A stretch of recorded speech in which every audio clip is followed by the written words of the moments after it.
ये भोजपुरी की फरमाइश है, कोई अच्छी सी गीत लेकिन कहना है कहा बताई कहा क्या मन लेकिन कह देती हूँ।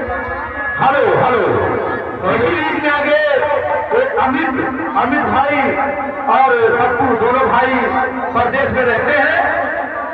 वो बाबा जी की तरफ से दिए हैं चंदा क्या 251 रुपया बाकी